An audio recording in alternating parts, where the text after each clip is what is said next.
this. It's cutting off the top of my head a little bit. There we go. Ish. How is everyone? Thank you for joining. If you're watching the replay, we are going to be doing another collective reading as usual today. Hello, Holly, I'm guessing.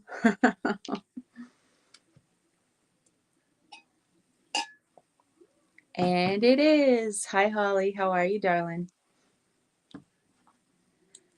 I'm feeling tired today, so I might not have as much juice as usual. If you're watching the replay, make sure that you do all the things. And if you want to go ahead and fast forward for a few minutes so you don't have to hear me chit chat. Hello, Anna. Hello, Katie. I'm doing good. I'm just feeling a little tired. I need to get some olive leaf, I think, down my gullet because I'm feeling a little throaty.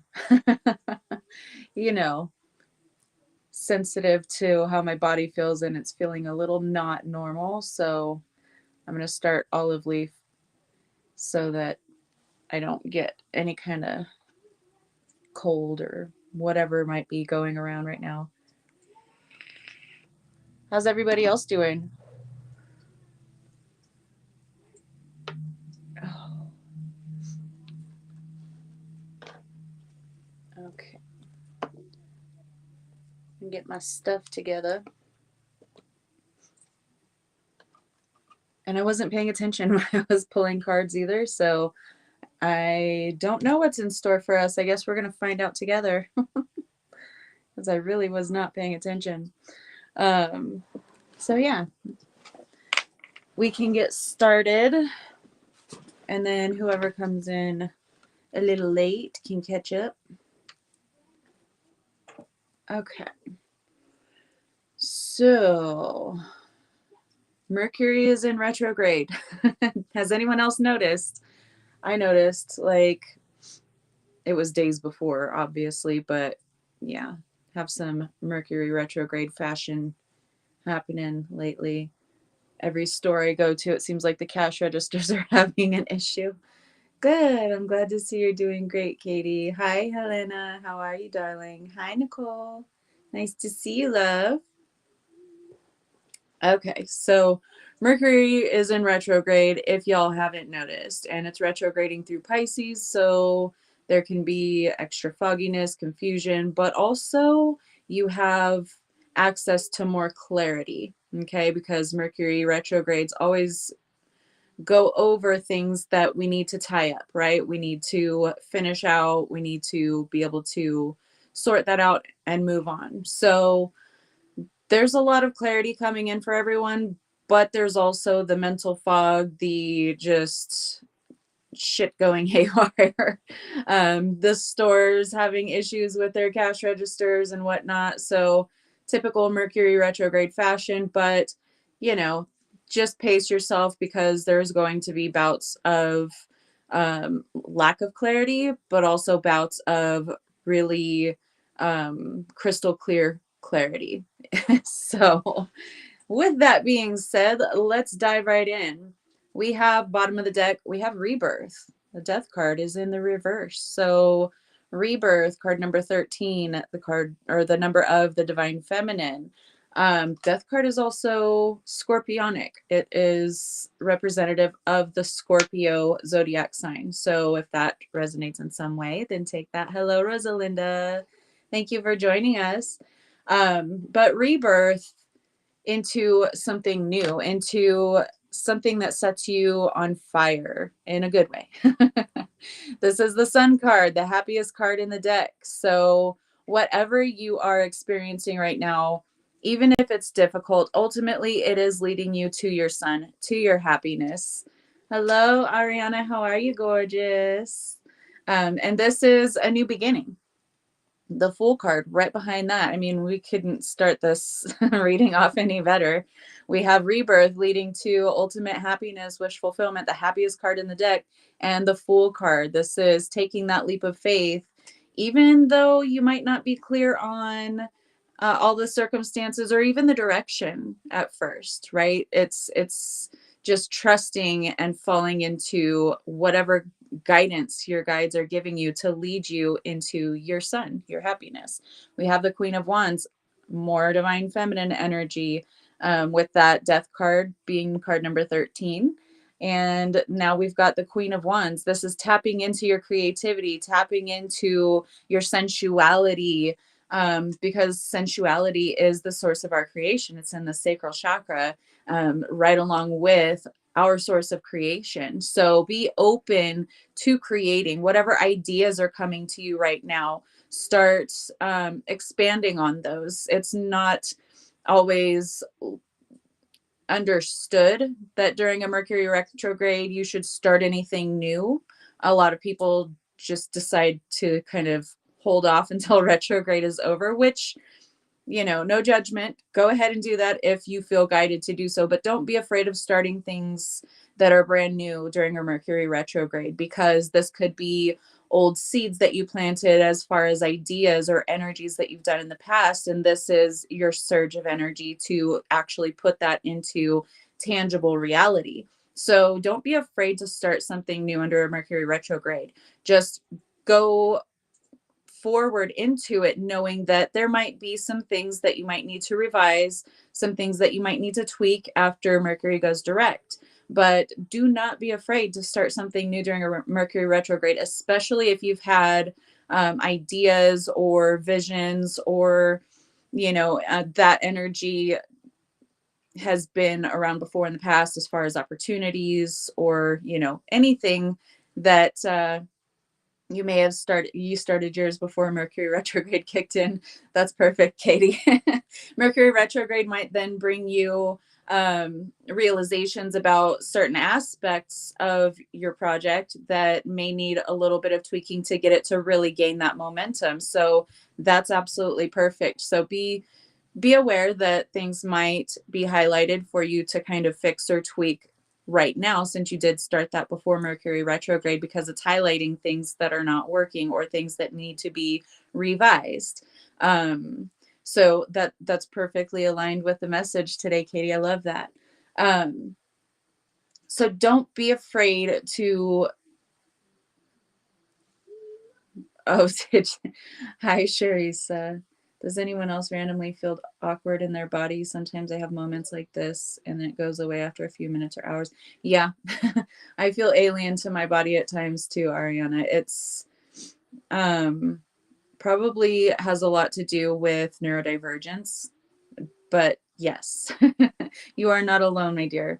So as issues may come up or problems may present themselves, we're not going into that overthinking, into that tunnel vision on everything that's going wrong, because when we do that, we know that we manifest more things to go wrong. Whatever we believe, our reality will facilitate for us. So make sure that you are going about everything with an open mind, with eyes wide open, because it's really easy to gloss over things during Mercury retrogrades, which will bring us more headache later on down the line. So be watchful, be mindful, double, triple check everything that you do, but don't allow that to hinder you. Don't allow that to keep you from advancing on your goals, on your projects, on your ideas. Okay.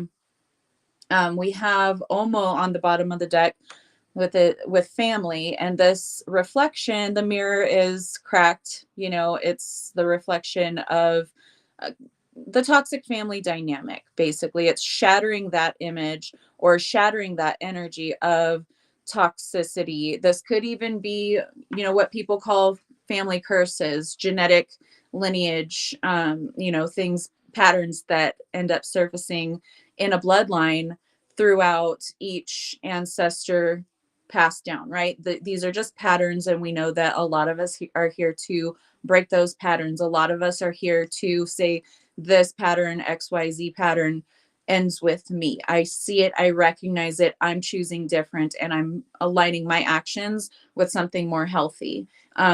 So family stuff could very well be coming up. Pisces is the most emotional and psychic sign of the zodiac. And Pisces goes very, very deep. And this could be subconscious things coming up, or, like I said, things from your genetic lineage that are surfacing for you to become aware of so that you can be the pattern disruptor. So, whatever it is for you, make sure that you are, again, being open minded. Don't get so focused on one aspect of the situation that you completely miss other details that are very important. Okay. Creation partnered with sex magic, bottom of the deck. So um, there's a creative aspect to this where you co-create with another, whether that's someone who brings a problem to you, right? And um, in your connection to them, there is a co-creation aspect to that. Co-creation isn't always, hey, you're samesies, let's partner up and let's do this shit. Let's create something magical. Sometimes it is creation, together on overcoming some kind of genetic lineage pattern. There are so many families that are affected by, um, you know, abuse patterns, whether that is the masculine or feminine or both in the situation. There's toxicity in relationships. And so, whenever we come together with another person, whether that's family or otherwise, these patterns can be highlighted. So, just keep in mind that all co creation is not perfect, sunshiny, and let's make something magical together. Sometimes it's, we're contracted to come into this lifetime so that we can highlight one another's traumas and triggers to force one another to grow. And it's not always, that we part um, on good terms, right? It's not always amicable. So just keep in mind that some toxicity, some patterns of toxicity may surface, and be open minded to the aspect that, hey, this person might be consciously against me or trying to bring me down, destroy me, or cause some kind of, you know, difficulty for me in my life. But on the soul level, this person is contracted with me because they love me so much as a soul. They want me to evolve. So they're going to come in and they're going to play the villain in my life. So again, that also highlights unconditional love from the soul's perspective. Oh my gosh, I love you so much because you decided that you were the one that was going to go into this play with me to play the villain in my life, to get me to see and recognize certain patterns so that I can change and I can grow from those. So, you know take everything with a grain of salt, especially those who come to play the villain in your life, because they're not always consciously, when we're in this physical body and we're experiencing these negative things with others, we're saying to ourselves or even to the universe or our God or whoever, whatever deity, um, I don't want to deal with this person again in another experience. I don't, I want to cut completely soul ties, and you are absolutely entitled to do so. That's your right, that's your privilege, that's your free will. However, on the other side of things, okay, on the soul side of things, we don't always feel that way. So the outcome from us saying we want to cut ties or whatever we want to do from our perspective here, having experienced that individual, is going to be vastly different from the soul level. Like, oh my gosh, I love and appreciate you for going in, for loving me so much that you wanted to go play that villain to really show me what I need to learn and grow from. So keep that in mind, because whenever you are so dead set on cutting a soul tie, I don't know why we're going into this so much, and it's going to resonate for someone. When you're so focused on severing that soul tie, when you're here having experienced an less than delightful experience with this person or this being, you can actually cord yourself to them harder because you're hyper focused on this. I don't want, which is what it's going to manifest more of what you're focused on, whether you want it or you don't want it. That's not the universe's job to decipher. It's you're so hyper focused on this, let's give you more of this. So if you're experiencing something like that right now, try to take a step back, try to see from that higher self perspective what role this person is playing in your life and what you can learn from this, how you can grow from this, how you can shift your own soul's patterns or your own soul or not soul. Sorry, getting tunnel vision, getting hyper focused. um, how you can. Okay, I lost it. Anyway, I think you guys get where I was going with that because I completely lost it. Mind, Mercury retrograde, little brain fog going on. So let's move on. Apparently, that's what we're supposed to do. Osupa with vision, also bottom of the deck energy, light with the dark, dark with the light. You have to experience the darkness to really understand your light, and vice versa. It's not that our darkness needs to be shunned or needs to be completely obliterated, right? Our darkness helps us. Think of it like if you were just a super peaceful person and you never took up any kind of um, combat, say, with another person, whether that's verbal, physical, or otherwise, okay? If you were to be victimized, if you were to be attacked by anyone and you remain a peaceful person, you're done for, especially if they're out to completely, you know, unalive you. So your defense mechanism always kicks in. Doesn't matter how tough you think you are or how meek you think you are, that defense mechanism is going to kick in. So that is a shadow aspect that is perceived as negative to be inflicting any kind of negativity on another. But we understand most often that someone who is put into a situation where they're being victimized, they need to defend themselves. We expect that they're going to defend themselves. We expect that someone would fight off an attacker, right? So it just makes sense. So why then would we, on this spiritual level, being spiritually focused, why then would we shame the shadow aspects, the perceived negative aspects? Those are only energies. Energy is energy. It's not good, it's not bad. It's what we judge it as. So we do rely on our shadow. When we integrate our shadow, when we become familiar with it, we can use it like the tool that it is. It exists for a reason. If there was no reason for it to exist, it just simply would not exist. We need to learn how to work with our shadow and our light to become perfectly balanced because that's what it's all about. Everything in balance, right? Hi, Ben. How are you, love? Sorry, got lost in the sauce for a minute. um, so we need our shadow. We need our perceived negative traits in certain situations. They become beneficial to us. They become tools. They become helpful. So this is the point where, you know, we're going to have to rely on our shadow and our light. We're going to have to balance the both of them so that we can function as a fully capable human being, soul being, whatever you identify as, right? So with this Mercury retrograde, do expect to dive into the deepest parts of your psyche, into the unknown or forgotten parts. Those may actually be surfacing for you right now.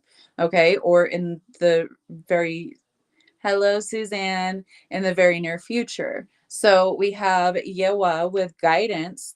You may be walking through the shadows. You may be walking amongst destruction, negativity. You may be forced to go within and see and remember and maybe even experience things that are unfavorable for you to remember, to see, to experience. Okay. But you are being guided through those. You're not alone. You have your entire soul team, your higher self. You are being guided through it. You must go through it in order to get to the other side. You can't just stay cowering in the corner and not facing this because ultimately it is going to eat you up, right? Our demons, our shadows, they're going to come for us because they are making themselves known so that they can get that attention, that love, that appreciation that they deserve and that they desire. so that we can recognize them for being another aspect of us, and we can integrate them because we use them when it suits us. How do you feel that a part of you is only seen and utilized when it suits someone else's interests? But that person is you. You're using this part of you. You are victimizing this part of you whenever you feel it's okay, whenever it suits your needs at the time. You see? So we can, in fact, victimize ourselves. Who do you think is the one that keeps perpetuating these types of cycles? It always begins and ends with us. So if one aspect of us is feeling victimized or doing the victimizing of another aspect of ourselves, then how can we expect others in the world around us that we manifest? We manifest all these people and situations and experiences for ourselves. How can we expect that not to happen outside of us when that's exactly what's going on within us? So you're being guided through your darkness. Okay. You have the knowledge and the wisdom. That's a bishop's hat. Okay. You are directly connected to your higher self, to the highest being that your soul recognizes, to that fractal of source, that fractal of God that is you. How could it guide you anywhere that you're not meant to be? It won't. You're protected with the sword, with the whip, to fight off your attackers, the knowledge and the wisdom on how to use those things, knowing that you are always divinely protected, you are always divinely guided, whether you're being guided through a high point in your life experience or a low point. There is no difference. You as the observer, you as the one perceiving everything, is the one that dictates whether that's good or bad. Okay, so readjust your judgments if you feel yourself getting off into, tunnel vision, hyper focus on something. Um,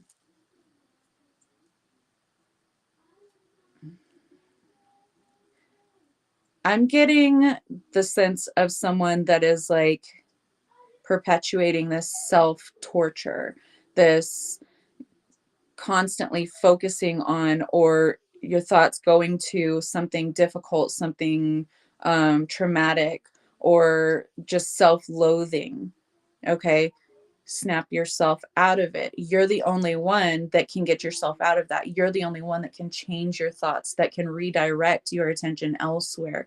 And if you're perpetuating the cycle over and over again, you are in hyper focus. That is not healthy. That is not balanced. Okay. So give yourself permission to step back from it and to see the bigger picture and learn what you can work with in that picture, what pieces of that picture that you can work with to pull yourself up out of that and back into balance. Meditation. Okay. Reconnect with that higher self. You're always right where you're supposed to be, not two steps ahead or behind. Exactly, Suzanne. Exactly. I love that. Thank you. So, um, you're the only one that can pull yourself up out of that, right? You are the alchemist. You are the creator. Again, bottom of the deck energy. This is the Hermetic card with create. Um, you are the alchemist. Only you can shift your perspective on a situation and create something new out of that.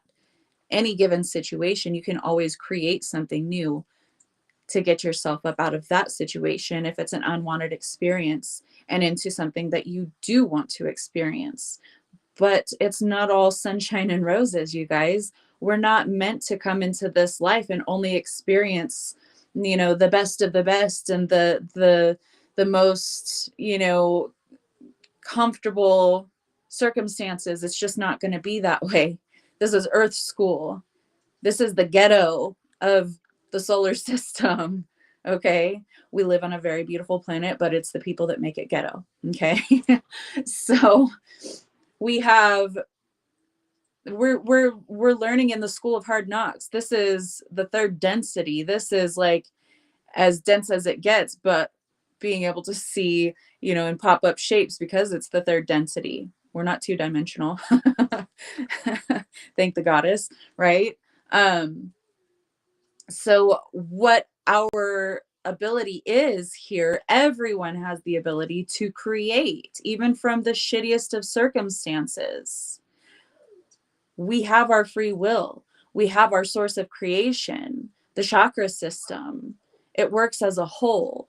And that's what we're meant to do here. We're meant to, you know, create different things out of the tools and the knowledge and wisdom that we're given. So, like, for example, anytime I've ever been in a situation where I didn't want that experience anymore, um, I would decide this isn't for me anymore. I want to get out of this. I want to go do something else, anything else. I'm open. And then the ideas would start to flood in, right? And then from those, my brain would take whatever makes the most sense for me where I'm at right now. What tools do I have available? What options do I have available? And then I would go from there and start making a plan, you know?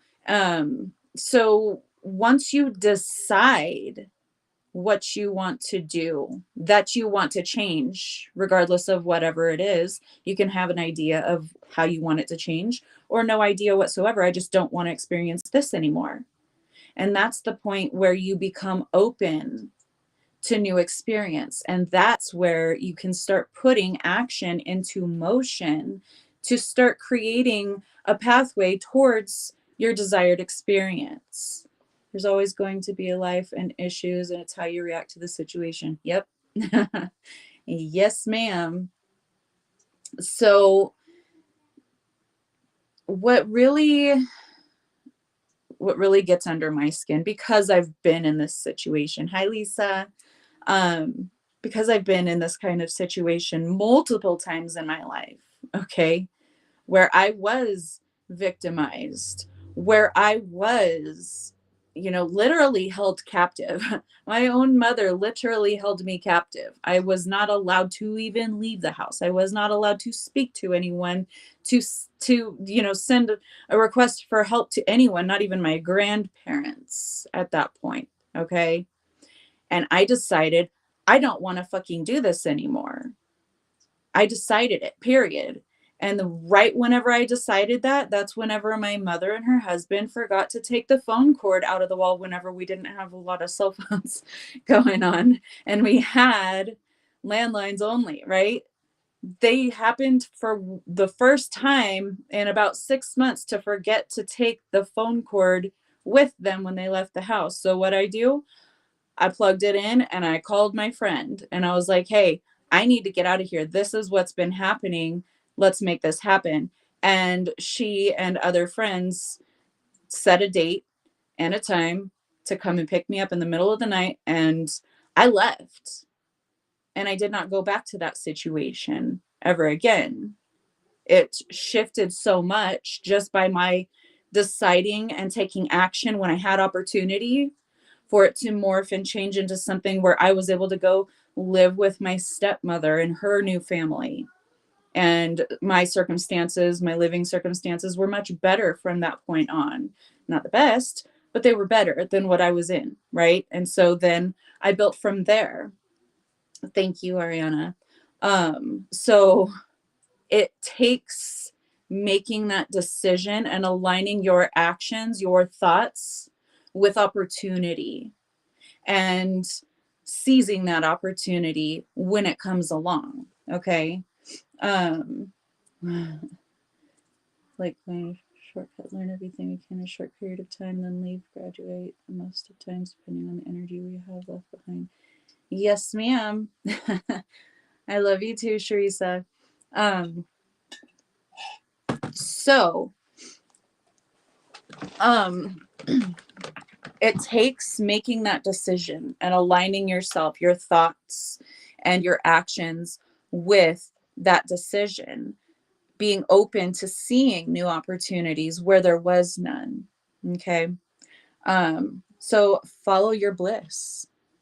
And you might not always feel blissful. Just follow the thought that feels more and more like bliss from where you are now. Follow the guidance that guides you to lighter and better feeling energies. It's like manifest, you need to take action for it to happen. Exactly, Suzanne. Exactly. Like, it would be nice if Earth, if the third density was like the lighter realms where we can think something and it just immediately starts to tangibilize right before our eyes. But that's not where we're at. So a lot of people that identify as light workers, starseed, whatever they identify as, will become so frustrated just here in this experience because they're thinking and visualizing and dreaming up this amazing, beautiful, wonderful, sparkly experience for themselves, and they expect it to happen, which, yes, that is part of manifestation, but you have to follow it up with ideas and actions, aligning yourself to the opportunities in that way. And we can get so frustrated that nothing is changing, but we've visualized and we've raised our frequency and we've la la la, all of the spiritual community nonsense that, there's these people that just want to teach manifestation without having the slightest concept of what it even is. They're just like, oh yeah, this is the hot thing in the spiritual communities right now, people learning how to manifest, and let me just regurgitate everything that everyone says. And oh yeah, just align yourself, raise your frequency, and focus on what it is that you want and not what you don't want, when you're supposed to sort through your shadows to integrate them so they're not stumbling blocks for you. They're not getting in your way of manifesting what it is that you're really after to begin with. That's spiritual bypassing. Those people, and I know because I've had clients who decided to up and turn into a manifestation coach without having the slightest concept of how to actually teach it. But because they've done a pretty good job of manifesting things in their own life, they're like, oh, now I'm a manifestation coach. That's just how it works. I dream of Jeannie, and it doesn't work that way. You can't bypass your way into your heaven on earth. You cannot. You cannot. Period. You will stumble over your own shadows. You will stumble over your own, misperceptions. Okay. Misconceptions. Misperceptions here. The way that you're perceiving things may not always be right. Okay. So may not always be the bigger picture. So we often tend to perceive things the way that we wish that they were. And the whole spiritual community has these spiritual loopholes, these things that kind of just get us to stagnate, just to stay in the same spot. And we think that we're right, and we think that we're doing it right, and we think that if we regurgitate the same thing that other people that we've seen, manifest amazing shit, we think that that's going to get us where we want to be. But it has to happen here first. You have to feel it. You have to know it. You have to align with it. Alignment is aligning within your own vessel, within your own soul, not aligning to someone else's idea of how to manifest, not aligning to someone else's perception of how to go about getting you what you want in your life, not someone else regurgitating doctrine that they've heard that started centuries ago, which, yes, that's all wisdom. Yes, that it all has its own truth, but we all have our own perception. So we're not always perceiving those words in the way that they were intended to be received. I loved I Dream of Jeannie. I watched it with my aunt. I feel like I've manifested my dream life, but could never imagine teaching it. Only offering free advice for what's worked for me. Right. Yeah. Because everyone perceives differently and everyone's brains operate differently. So it's much more difficult for a neurodivergent brain to manifest something that a neurotypical has no problem manifesting. So, it can get tricky. What's the best way to create the reality that you desire? I can't. Mercury is fucking me up. Sorry, Lisa.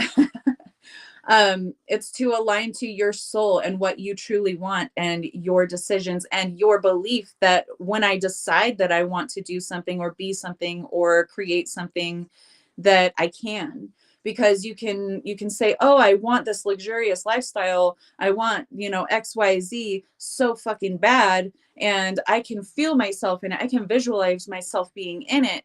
But if you haven't worked with your shadow aspects, maybe you came from poverty, or maybe you came from a very noble beginning where your parents didn't have much, or whatever it was, that can still be impacting you at the subconscious level, which is what we've been talking about, since the beginning of the reading, especially whenever we talked about the light and the dark aspects. So those subconscious beliefs and behaviors, because they do impact our behaviors and our choices and, our patterns moving forward, that could be hindering us, and we don't even realize it. We don't even know about it. So yes, we're visualizing, we're feeling, we're riding in the cars, we're going to test drive cars, and we're going to, tour these $1 million homes, and all of the things that they say to do whenever you want to manifest something like that. But you've got this subconscious belief that is hardcore. Your subconscious is what runs the show. Okay, you have the subconscious belief that money doesn't grow on trees, money is hard to obtain, money is the root of all evil. If I become rich and famous, or just well off, or whatever, then maybe the child version of me is like, but what about my family? I love this so much. There are so many different ways that these things can impact you. So allowing those subconscious things, or those shadows, to surface, and learn from them and integrate them, and say, hey, you know what?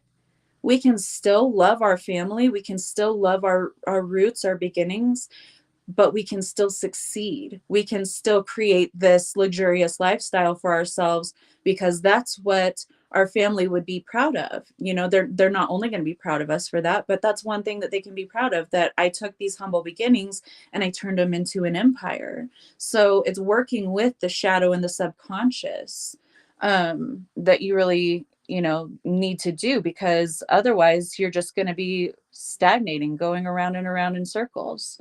Seems to be a lot of manifesting coaches appearing on social media. I scroll on by. Yep. They're everywhere, Katie. They are everywhere. And sometimes we have contracts that are meant to take us in a different direction too. That's absolutely right. And, they don't have to fully impact, like, I was just having a discussion the other day with a friend, and they were talking about, like, oh, I know I've already manifested my wealth. It just, like, it's having a hard time getting here on time. Like, where the hell is it? Um, and we were talking about this. Sorry, I've got to go back up to the question because I missed it. Yes. Okay. So we were talking about this, and this friend was like, but I may have signed up for something where I'm not supposed to get this, or, I'm contracted with other people in my life, and I would make their lives a whole lot easier if I had all this money. I would just, spoil them, and they've got their own lessons to learn too. And I'm like, yes, that is correct. However, okay, however, you can still learn all the life lessons that you need to learn and have an abundance of money. That can hang you up too. I desire this wealthy lifestyle. I desire to be completely financially free and be able to help everyone that I love so they can be financially free too. But what if I'm impeding on their life lessons? Baby, if they need to learn the poverty lesson, they're going to learn that lesson regardless of whether they have 10 million in the bank account or $10 in the bank account. Because with lots of money, there's lots of expenditures, there's bad investments that people can make, and so on. So it doesn't really matter the dollar amount, it matters what they're doing with it. And if they need to learn the lesson, they're going to learn it, whether there's 10 million or $10, right?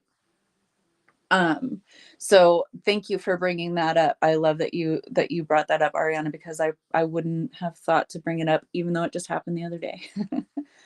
um Can we manifest healing, or is that a separate concept? Nope. It's all the same. Manifestation is manifestation, whether it's finances, health, healing, whatever. It's all the same, you know, though we do sometimes sign up for a lifetime where we experience a lack of perfect health. And that's working out things from other lifetimes, other, you know, subconscious patterns of the soul, right? Those past lives that are connected to the life that we're living now. All of these different things can have an effect on your health. This is true. But also, would it not be learning the lesson completely to put all the pieces together and bring yourself into full health in a body that was ailing, right? So you can learn the lesson at any time. You can shift and change that experience at any given time.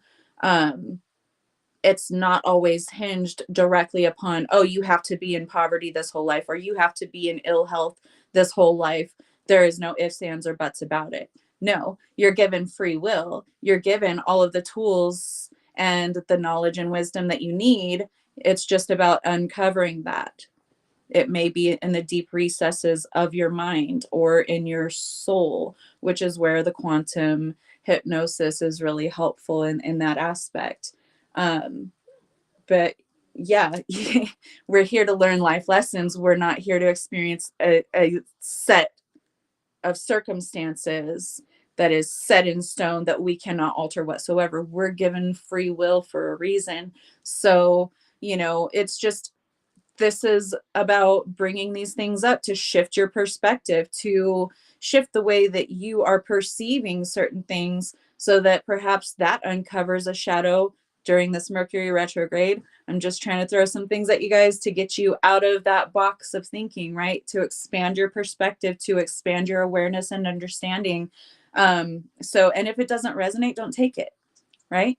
Um, but yeah, this is where we're co-creating together, following our bliss, baby.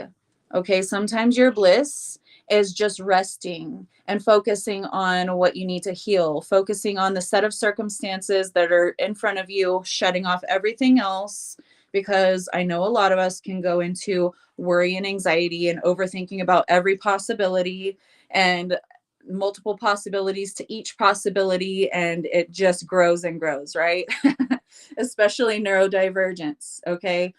But sometimes the best way to go about it is completely simplifying the situation, cutting yourself off from external stimuli, cutting yourself off of thinking of every possible outcome and the possibilities from each one of those. Sometimes it's just getting back to your soul self and meditating and just being with you for a while. Hit the reset button, right? Lick your wounds if you have any. If you really need to take care of anything, focus on that. And, you know, love yourself up. Stop focusing on everything else, anything that could possibly go wrong, because the catastrophizing hasn't gotten you anywhere good, has it? I mean, sure, the brain wants to, especially if you were traumatized severely or grew up in a traumatic experience, you're looking for every possible thing that could go wrong, every possible thing that you could get in trouble for, every possible thing that could hurt you. Or, you know, if this circumstance happened and this person that I think really cares about me was in this circumstance and they had no other option but to hurt me, then they probably would. So I need to be on guard against this person that could possibly, you know, evolve into this perception that I've dreamt up in my mind of something that could potentially happen sometime in the future if all of these different circumstances I dreamed up were to come true. That's catastrophizing. That's manifesting negativity for yourself. That's, you know, getting yourself into that low frequency where you're not in that creative mode. You're not in that divine feminine energy, because now we're walling up. Now we have to be on guard for anything that could possibly hurt us or go wrong. So we're not in that open to create energy in that space. we're in, my defenses are up. I need to build walls up as high as I possibly can so that nothing could possibly hurt me. Even the things that I perceive, that I may perceive, that I could perceive in the future could hurt me. That's trauma behavior. That needs to be healed. That needs to be corrected. And if you don't got you, then who does? Always speak to yourself with love. Yes. And it's really difficult for a lot of people. There are a lot of self-loathing people out there, even ones that try to work on their healing, that try to see the good in people and try to be the good in the world. They still can have very much self-loathing energy. There are, it is victim behavior. You're absolutely, absolutely correct. That's thought. You can think positive or negative thoughts. It's up to you. Exactly. So I know people who do nothing but like every post, whenever like I'm scrolling on Facebook, it's like everything that they share is, oh, this AI image created of me in, this circumstance or in this life, and it's like every day there's like 20 of them. And these people are really kind-hearted, really good individuals, very wounded, still working on their own shit, um, and want to feel better about themselves, but the thing that they want to show the world is this perfect created image of me, whether it's curated by AI or not. That's just kind of an example. But this is the only way I want to be seen. I only want to be seen in this, what I perceive as perfect, because the real me isn't that perfect. And this happens with aging and everything, society treats aging women, most especially, like they don't matter when they start to age, when they start to get those fine lines and wrinkles and their hair starts to turn gray. Like, oh, they're spent. They don't matter. They're not worthy. So they start to feel that way because they align with this distorted societal perspective that's been shoved down our throats for millennia now. Um, Clear myself daily and cut cords. Yes, spiritual hygiene is amazing. Clear my home and space always. Love it. Always, always, always do that. So we need to stop the self-loathing behaviors, even if it's little ones, even if it's, you're just talking to a friend and you're like, you say something and you're like, oh no, I'm just so stupid. I'm stupid. That was stupid of me. No, you're not stupid. Stop speaking that over yourself. Just like Suzanne was saying, you're the creator. That's victim behavior. Always speak of yourself with love. Don't say I'm stupid or I'm ugly or I'm fat or, my ass is jiggling, a little more than it used to, or my titties are hanging a bit lower, or my balls or whatever. I'm not really keen on men's aging issues except for like grays and receding hairlines and probably balls sagging. I don't know. I don't know. I really don't want to know. But anywho, stop the self-loathing. Only speak of yourself in the highest regard, because if you continue to speak of yourself in the highest regard, you're going to start to believe it. And any subconscious blocks you have to that are going to surface every single time you speak of yourself in a high regard. So, sometimes we have to force ourselves with our own behaviors to force that shadow to come up. Do it because it's worth it. My posters for my new group are imperfect because they are hand drawn. Lots of people have read them. I think that there is perfection in the imperfection. Okay, Katie, I would much rather see someone's, Bob Ross style, like, oh, I messed this one up. Let's just make that into a tree or whatever. I think that the imperfections contribute to the overall beauty of the greater picture. And that has to do with art, that has to do with life, that has to do with each individual's experience. because we're here to make mistakes. If we didn't make mistakes, we wouldn't learn from them. But also, there are happy mistakes, like Bob Ross has said, right? So sometimes we don't mean to make that brush stroke in our lives. We don't mean to, steer our lives in that direction by just some random accident or a misstep or a misspoken word, but it changes the trajectory. And at first we can freak out. We can be like, oh my gosh, I gotta rush to fix everything that's going wrong, that's not going according to plan with every single brush stroke that I planned out because that one accidentally happened. No, it's better whenever we make the best of that situation and we say, you know what? I'm just going to make it into a tree. Now it's a happy tree. Okay. Yes, exactly. I want to do authentic. Yes, I love that because authenticity wins over, you know, regurgitated perfection every time. Um, so yeah, I remember that song. I remember that song, Sharisa. So take a rest, take a breather, stop beating yourself up, especially if you don't want others to. You got to stop beating yourself up. That doesn't mean don't hold yourself accountable, but it means stop the self-loathing. Yes, I can own up to the fact that I made that misstep, or I hurt that person that I didn't intend to, or maybe I did intend to, but I love them and I regret it, whatever it was. Take ownership and accountability because that's authentic. And that is restoring the balance to a very imbalanced situation. Taking accountability is also saying, you know what, I fucked up. And now that I'm aware of that, I can avoid making that same mistake in the future. That's accountability. Accountability isn't apologizing and doing the same shit over again. That's manipulation. Accountability is saying, gosh, I fucked up. And you know what? I'm going to do my best to alter my behavior and or my perceptions so I don't fuck up like that again, so that I don't hurt someone that I love, or so that I don't put myself in situations where I get hurt because I am someone that I love.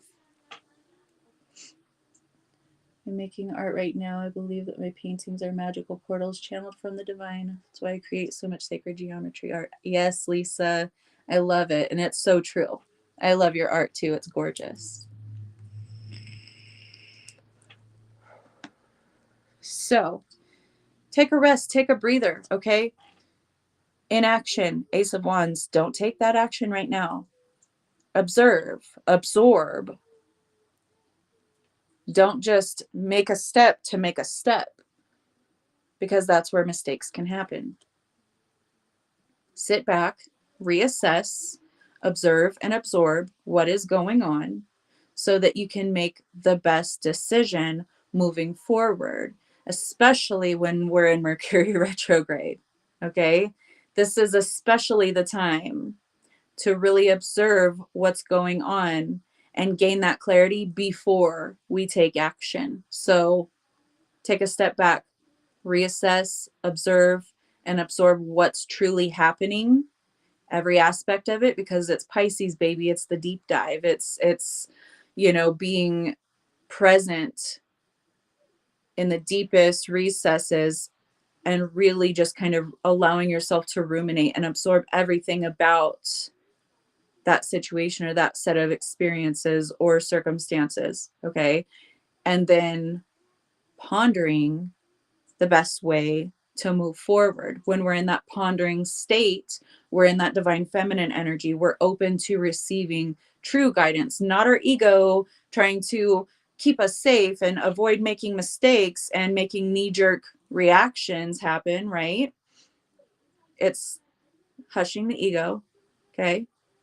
And it's retraining it. You don't have to keep me safe from everything. You don't have to do all of this to avoid the pain, because it's through the pain that we gain a deeper understanding.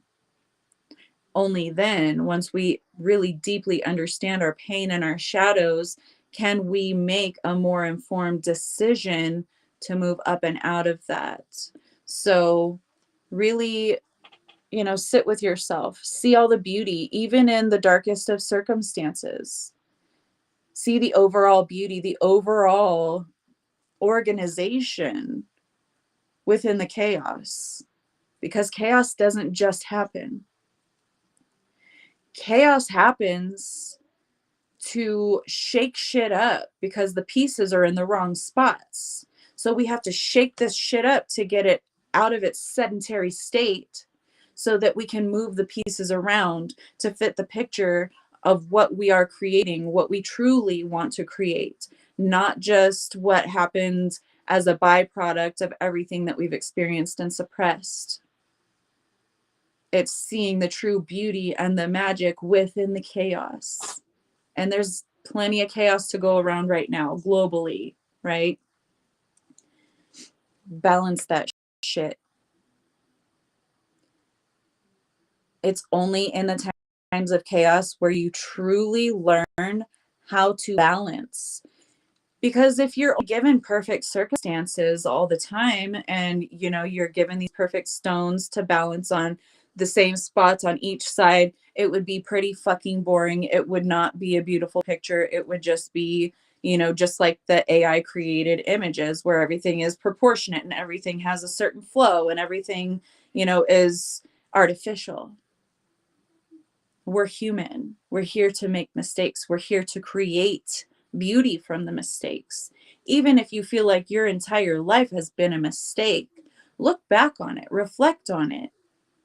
See the beauty amidst the chaos. See the beauty in your mistakes. How did a mistake that you made as a younger person affect your life in such a way where it's brought you to a space where you can be proud of something that you created because you had that experience, because you were a rebellious teenager, you didn't go along with the norm, you didn't adhere to these religious doctrines or these societal indoctrinations of how and what and who you're supposed to be. You rebelled against that and now you created someone you think is pretty fucking awesome. So be proud of that, right? There's a reason you didn't adhere to those strict lines. You colored outside of the lines, and we need more of you guys here. That's why we're all here, to color out the side of the motherfucking lines and create some fucking beauty. Restructure this shit because it was all an inverted 3D fucking false paradigm to begin with. So now we're creating heaven on earth because we're not listening to the way that it's always been done. And yeah, we might have hurt ourselves or others along the way. But guess what? It was an interesting ride and it brought us to revelations about ourselves and others that we would not have obtained had we stuck to that strict little line and stayed, in our tiny little boxes where they told us that we should be and told us what to focus on. We wouldn't have seen the bigger picture. So be proud of yourself, and find balance amidst your own chaos. Okay. King of Pentacles. This is that solid energy. This is that sowing seeds. This is having that bag. This is everything being, laid on solid foundations. Yes, smooth the energy. Oh no, Ariana. Yes, queen. You're back. It's okay. It's a Mercury retrograde thing. But the King of Pentacles does not do knee-jerk reactions, okay? Pentacles are the slowest suit of the deck. The King of Pentacles only takes action when he knows for a fact that this outcome is going to be a result of that action. I don't waste my time on shit that's just going to fizzle out real quick, like maybe the King of Wands might. Okay. Yes, he's a nurturer. Yes, he takes action. Yes, he is passionate. But yes, in his reverse, in his shadow aspects, he can be knee jerky. Okay. So the King of Pentacles is slow and methodical. This is your time to be slow and methodical. Okay. Don't hyper focus and catastrophize because that's not balanced. This King of Pentacles, though, he's in the upright. He is in his balanced state. He is in his light state, not his shadow. He's not functioning out of stress, anxiety, fear, chaos. He's being slow and methodical. He's planning. He is open to changing the plan if something unexpected comes up, but he's mostly going to adhere to that same path. And if it's not worth it, he's not investing, period. End of fucking story. Because it's not worth his time. He's got enough pentacles. He got enough bag, baby. He's always looking to grow it. But he's not just going to make hasty decisions. He's not going to act out of fear or lack because he lacks nothing. He doesn't go slipping into a state of confusion. He strategizes and makes sure that he has multiple options. He looks at all components of the situation and chooses the one that is more promising,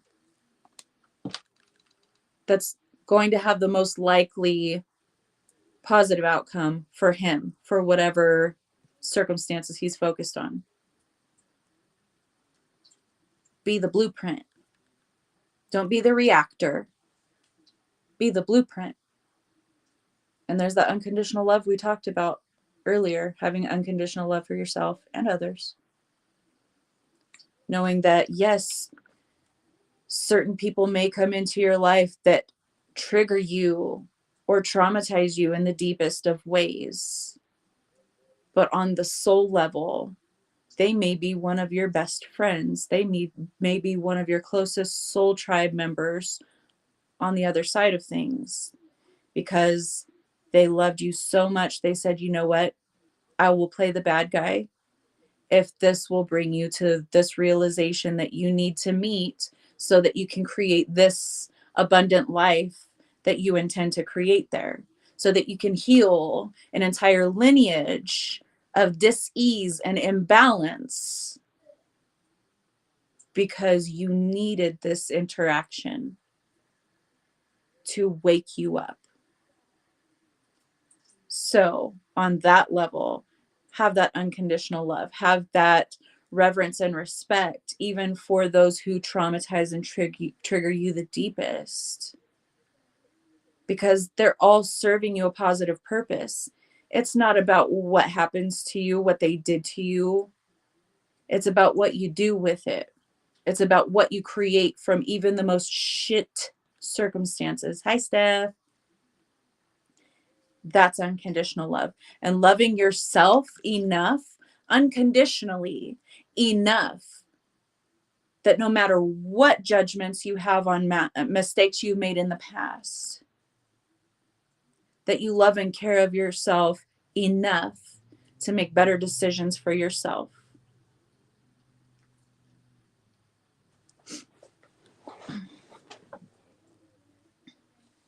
Stripping illusions, bottom of the deck. The most difficult situations have this knack for stripping away illusions. Another life story from me. Y'all know I was with the most narcissistiest of narcissists, okay? The most manipulative person that I have ever come across. I called him, what did I call him? Now it's been so long. Golden tongued snake, I think, something like that. I don't know. Silver tongued snakes. I don't know, something like that. That's been such a lifetime ago that I hardly even recall it anymore. But I did not see the bigger picture, or else I definitely wouldn't have involved myself in it, trust me. But we don't always get the luxury of seeing the bigger picture as we're navigating a situation or a relationship, a connection with someone, because we need to be led deeply into that situation for other reasons. Like, I'm grateful for having met that person, having spent so much of my time with that person, because now I have these 3 beautiful boys that I wouldn't have had. I never planned on having more kids than my daughter. Okay. And never planned on it. Always said that I wasn't even going to have kids, but then she kind of came along and then I was like, okay, well, I'm not going to have any more. And then, the rest is history. But had I not had that experience with that person, I wouldn't have seen on full splendid display all of the ins and outs of narcissism, of manipulation.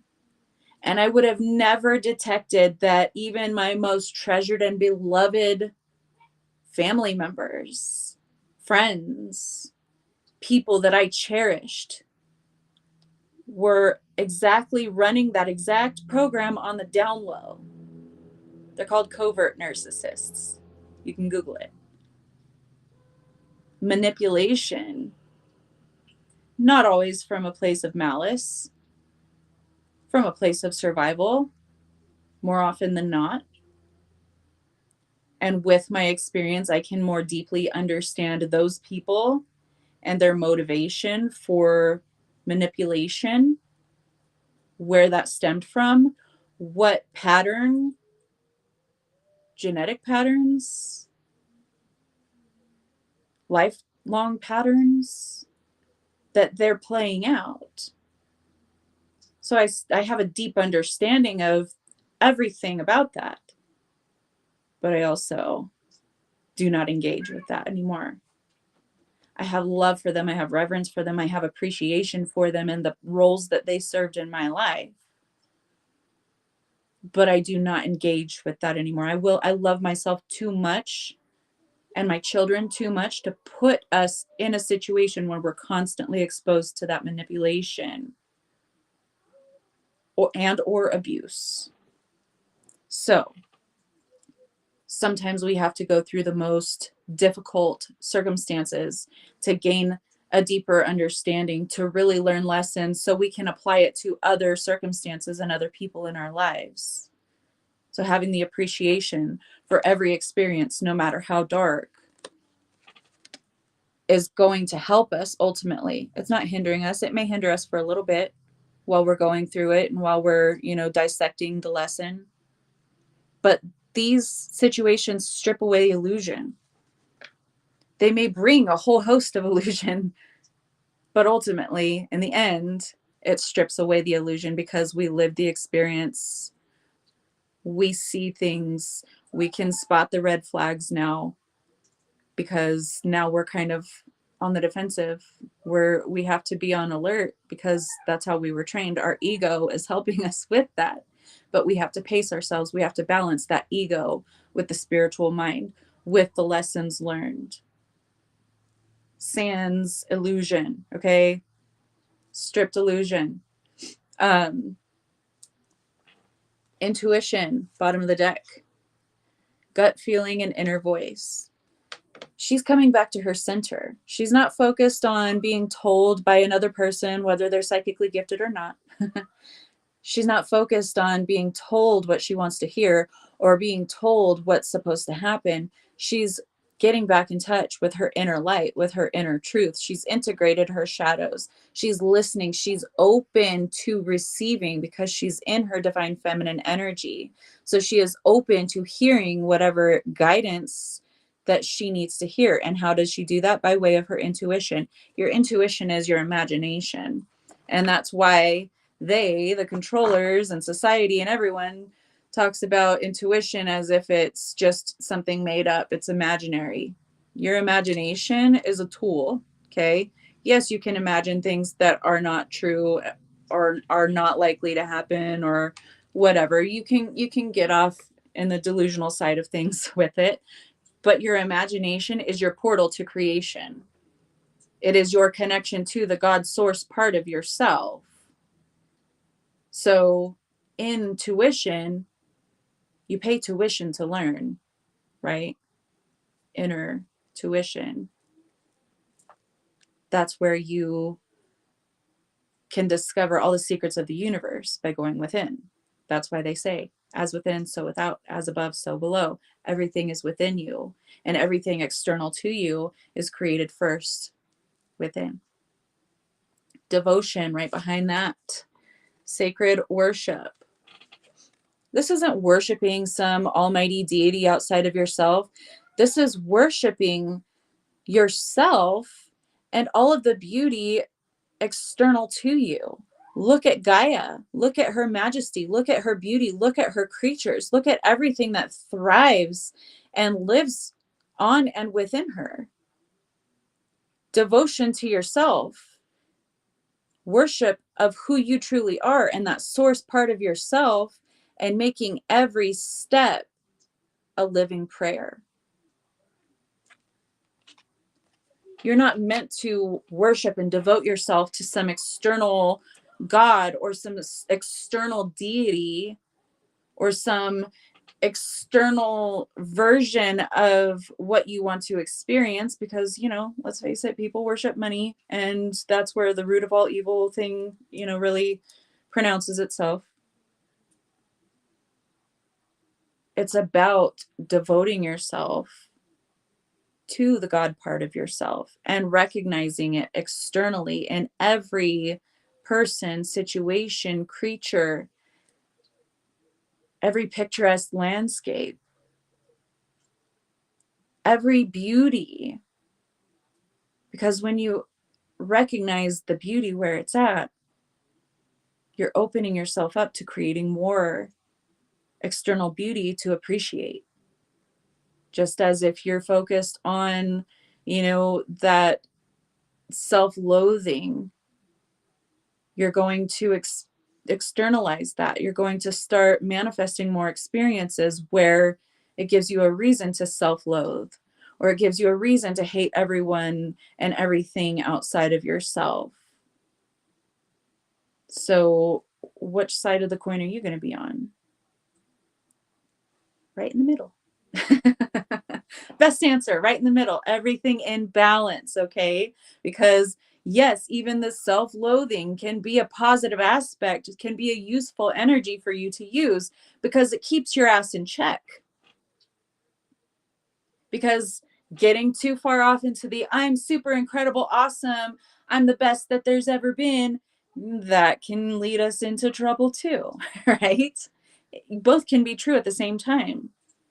You can be one of the most awesome creations in existence, but you can also keep yourself in check by saying, hey, I have made some mistakes before. I've done things that I haven't always been proud of. So it keeps you balanced. It keeps you from going too far off into the egomaniacal shit. And it keeps you from going too far off into the self-loathing. Keeps you perfect. You keeping yourself in check. That's healthy. That's balance at 0 point. Exactly.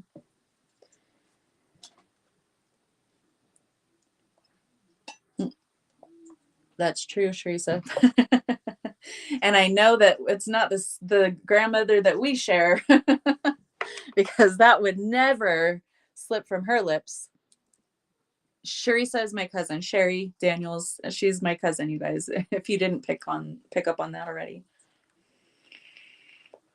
Or like, I think before I mentioned it. I don't know. Anywho,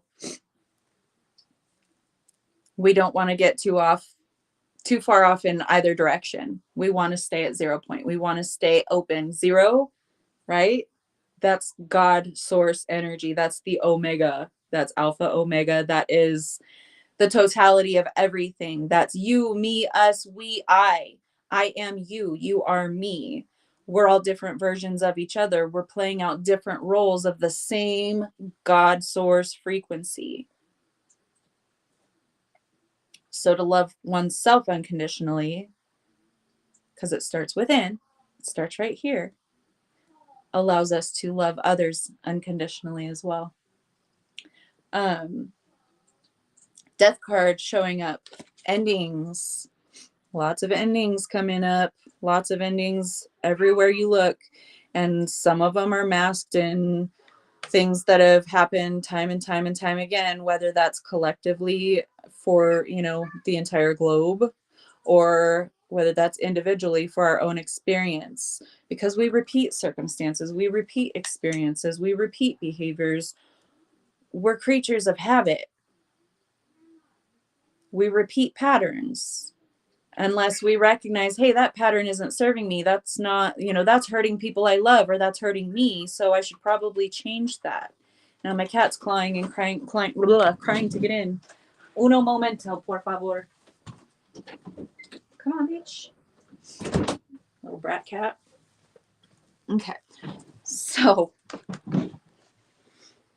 when we see that the pattern isn't serving us well or serving others that we love well, that's when we can end it. And we're the only ones that can do so. Death isn't something to be afraid of. The death card is not something to be afraid of. We had it in the beginning, but it was in the reverse. For those of you who weren't here in the beginning. Rebirth, baby.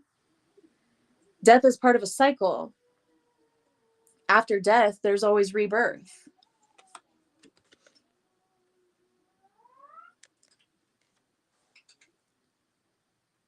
Whether you believe in it or not. Look at the seasons. Look at the trees. The leaves die off in autumn, and then they grow back in the spring. There are cycles to everything. There are patterns to everything. This universe is cyclical. So allow the versions of you not to die, but to die and to be reborn, to transform, to alchemize into something new. So if you have something trying to die out in your life, something trying to leave your life at this time, especially during Mercury retrograde in Pisces, okay?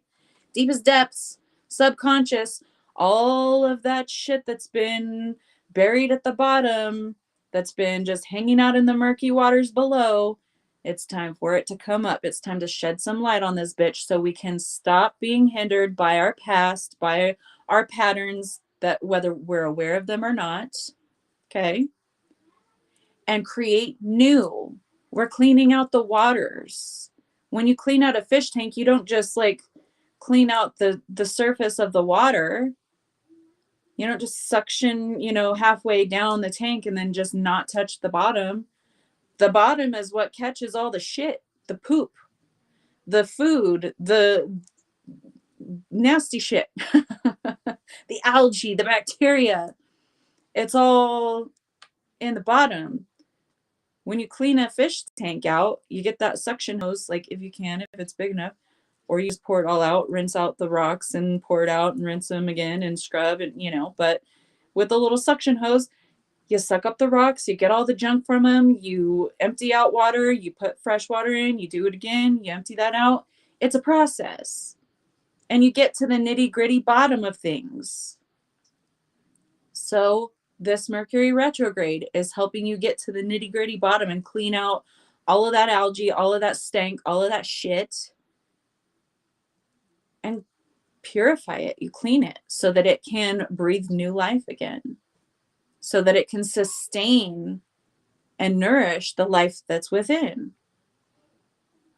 So get to the bottom of things, okay? Because that's where your wisdom comes in. This is ancient wisdom. This is wisdom that is inherited to you by your ancestors. But not only that, it's this vessel, this version of you, inheriting this soul knowledge you've evolved over lifetimes, countless lifetimes. You have the wisdom. You have it in there somewhere. So let's uncover it. Let's dive deep. Let's get to the bottom of it. Let's get all this shit out of the way that doesn't belong so that we can get back to self-love. So that we can, even in the rainiest of days, we can still focus our eyes on that horizon and know that the sun is going to shine another day. It's having the confidence to choose for your highest good and the highest good of those who you love and care for and you share your life with. It's having the confidence to create the life that you want and that you truly deserve.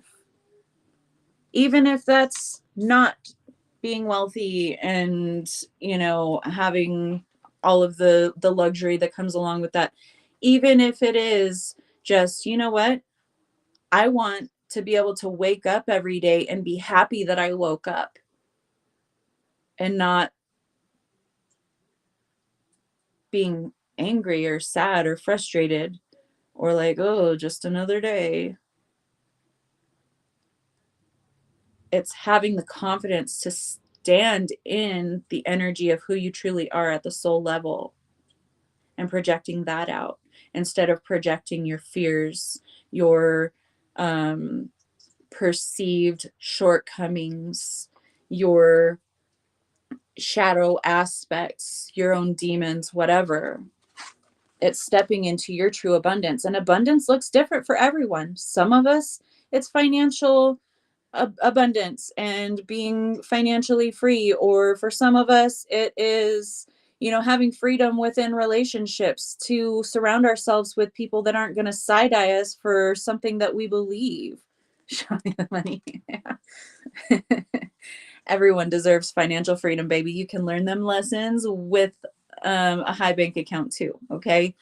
So abundance is a state of plenty of people, plenty of, nurturing relationships, plenty of options, plenty of money, plenty of, a partner or multiple partners. I don't know your life. Like, no judgment. The tribe card is right here. So you could be polyamorous, and that's fine. If that works for you and everyone else you're also in relationships with, then do it. Like, whatever works for you, okay? Everyone has their own version of abundance. It's not up to me to judge your version of abundance, and it's not up to you to judge mine, okay? Abundance could be soul tribe, people that you can, whenever you're feeling a little down and out or lonely or just feel like connecting because you want to share your happiness with another person, being able to log on to Facebook or YouTube or TikTok or wherever you find your community and say, hey, I just felt the need to share this. Or, hey, what are you up to? Let's talk spiritual conversations, or let's talk, my 5 girlfriends and boyfriends or whatever. Like, be polyamorous and find your community, like people that are going to support that. Like, abundance looks different for all of us. So be confident enough to reach for what you perceive abundance to be. Love yourself unconditionally enough to know that you fucking deserve it. That's a hard one for a lot of people.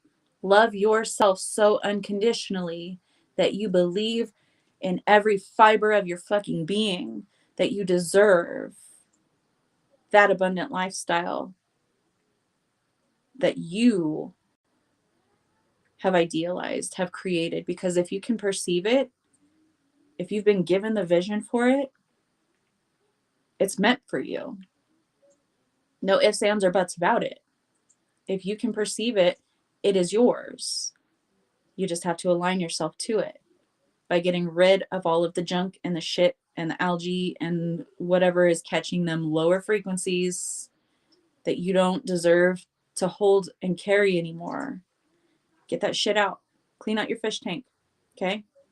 Changes. We're making changes. We're reaching out. We are forming community. We're forming family, whether that's our blood relation or others. I was going to say strangers, but they're not strangers if they're soul family. And if they're soul family when you meet them. Hey, I recognize you. Hey, I know that frequency. I might not have ever met you or known about you until today. But you know what? You feel like a brother. You feel like a sister. You feel like family.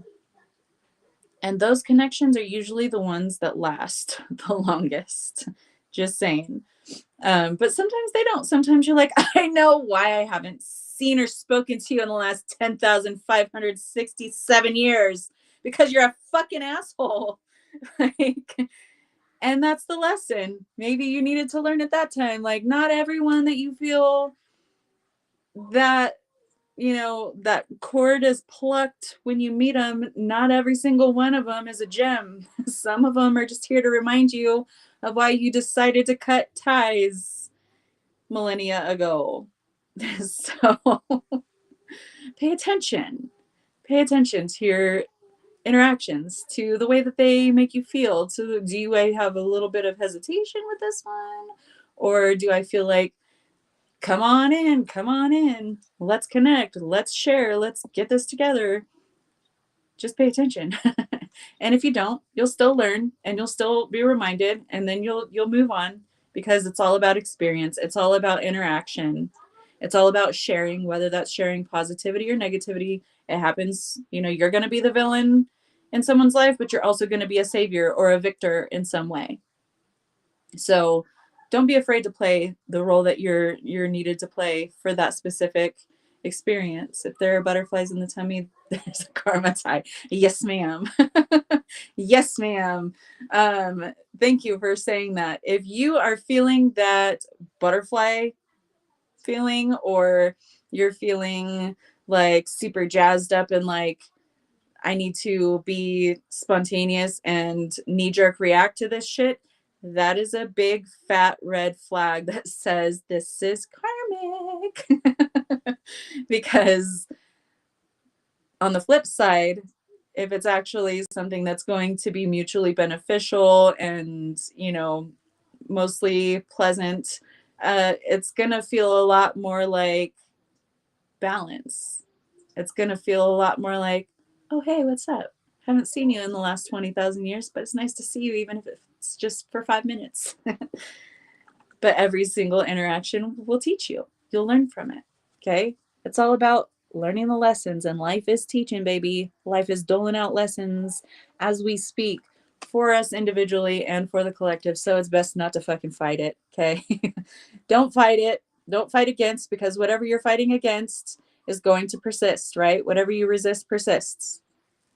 All these people I met in the last 3 years turned out to have been assholes to me in previous lives.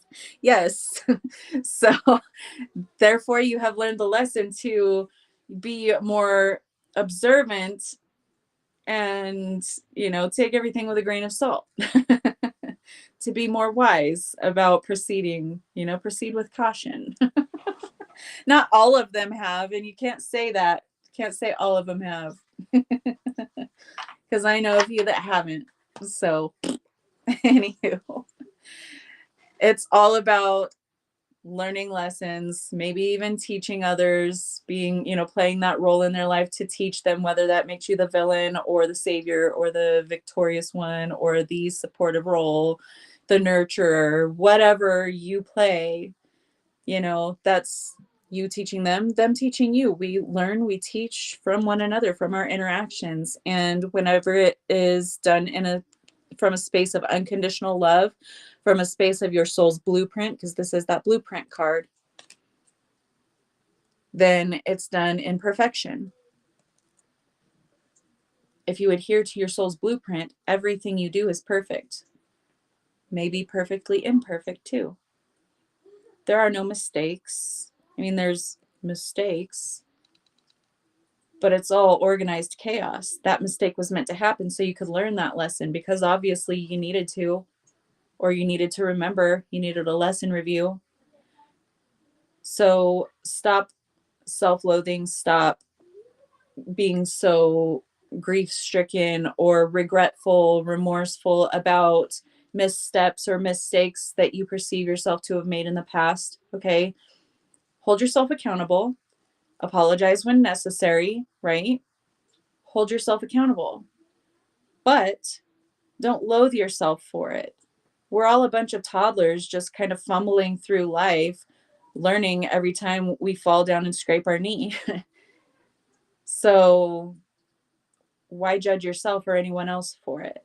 I understand that there is unspeakable interactions between people, and it's really difficult to kind of sum it up like that.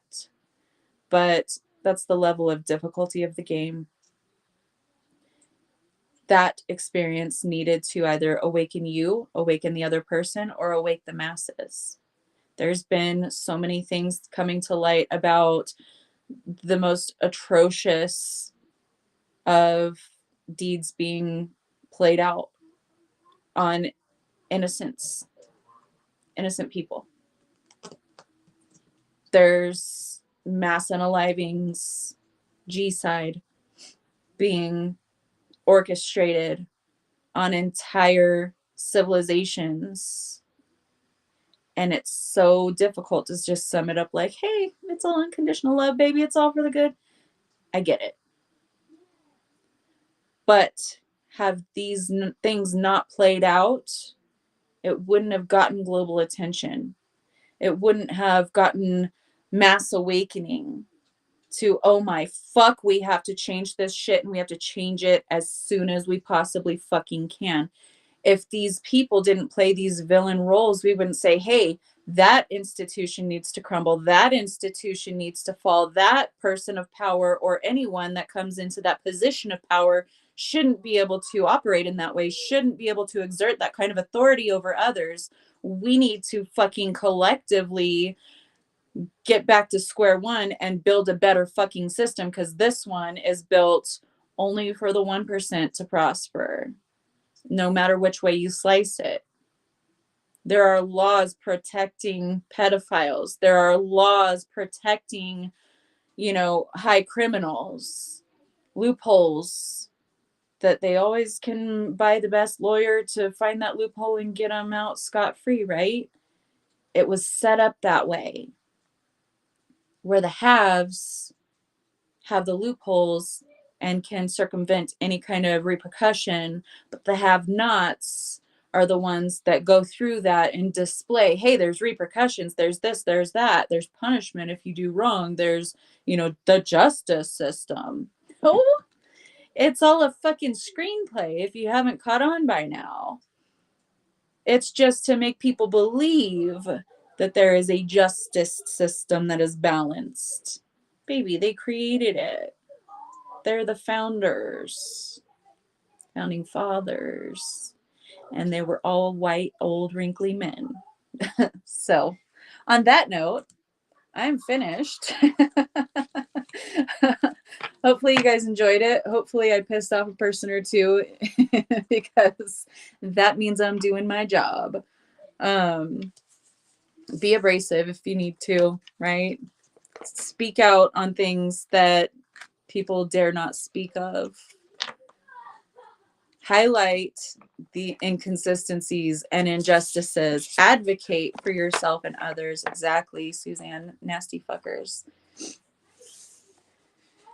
It is all surfacing for change, and there are countless brave and immaculate fucking souls that came to experience some disgusting and unspeakable shit just so they could display all of this for the ultimate awakening of humanity. So their sacrifices have not been in vain. There are those of us who see them in real time, but there are also many who will see it, in their life review, that will appreciate it for what it is. And all of it is always for the highest good, for the evolution of all. But that's not to say that it's not a sacrifice, and that's not to say that things like that shouldn't go on. And that's what we're here to change. We're here to make sure that that shit stops and ends with us. We're the pattern disruptors. We are the new earth, period. Thank you, Suzanne. Thank you, Katie. Thank you, Sue, Val. Thank you. I love you guys. Thanks, Steph.